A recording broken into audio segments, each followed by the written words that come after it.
নববর্ষের প্রথম দিনে পঞ্চানন বর্মার বাড়িতে প্রণাম, আশীর্বাদ চাইলেন বিএসপি প্রার্থী শ্যামসুন্দর রায়।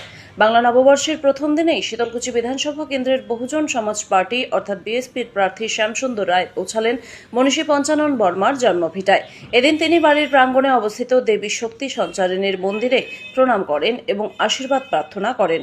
নববর্ষের শুভক্ষণে এই সফরকে বিশেষ তাৎপর্যপূর্ণ বলে মনে করছেন তিনি। শ্যামসুন্দর রায় বলেন, আমি শীতলকুচির ভূমিপুত্র, মানুষের আশীর্বাদ নিয়েই আমি এগিয়ে যেতে চাই।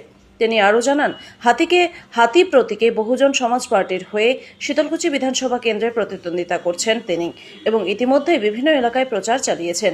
প্রচারে সাধারণ মানুষের কাছ থেকে ইতিবাচক সাড়া পাচ্ছেন বলেও দাবি করেন তিনি। নববর্ষের দিনে এই মন্দিরে প্রণাম করে তিনি নিজের নির্বাচনী প্রচারে নতুন উদ্যমে ঝাঁপিয়ে পড়ার বার্তাও দেন। এই পঞ্চাননের জন্মভিটিতে কেন আসলেন? পঞ্চানন বর্মা বাড়িতে, পঞ্চানন ঠাকুর বাড়িতে আমি কেন আসলাম? ঠাকুর বাড়িতে ভক্ত আসবে, এটা তো স্বাভাবিক কথা।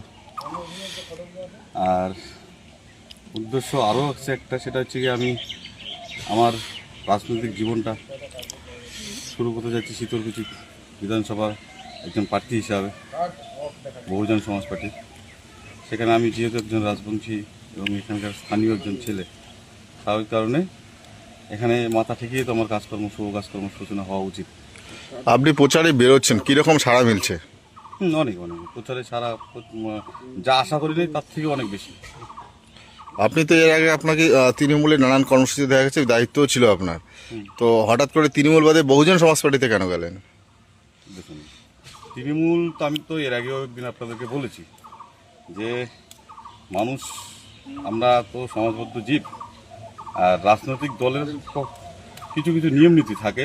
তো সবসময় সব রকম একটা মানুষের ক্ষেত্রে এক জিনিস মেনে নেওয়া সম্ভব হয় না। কিছু কিছু বিষয় আছে যেগুলো আমি মেনে নিতে পারছিলাম না, তো স্বাভাবিক কারণে। আর এই বহুজন পার্টিটা একটা ভারতবর্ষের মধ্যে একটা ন্যাশনাল পার্টি, মায়াবতীর সরকারের, মায়াবতীর পার্টি একটা, তো সেই হিসেবে আমি এখানে আছি। আজকে ঠাকুর বাড়িতে আসলেন পঞ্চানন বর্মাভিটায়, কি আশীর্বাদ চাইলেন? আশীর্বাদ ছিলাম আগামী দিনের আমার রাজনৈতিক জীবনটা যেটা শুরু করলাম, সেটা সুস্থ স্বাভাবিক হিসাবে একটা মানুষ হিসাবে যেন শুরু হয়, সমাজের কিছু যেন করতে পারি, মানুষের পাশে যেন থাকতে পারি। যদি আপনি জিতে যান এই বিধানসভায়, পঞ্চানন ভিটের জন্য কি করবেন বলে ভাবছেন? দেখুন, পঞ্চানন ঠাকুরের জন্য ঠাকুরের জন্য তো কিছু করার ব্যাপার নেই। ঠাকুর নিজে যা করে গেছে, আজকের দিনে যেটা করে রাখছে, যার জন্য আমরা কথা বলতে পারছি, সেটাই অনেক কিছু। যেটা করণীয় একটু কিছু আছে, সেটা হচ্ছে এই ভিটাটা সংস্কারের খুব প্রয়োজন। আমি তো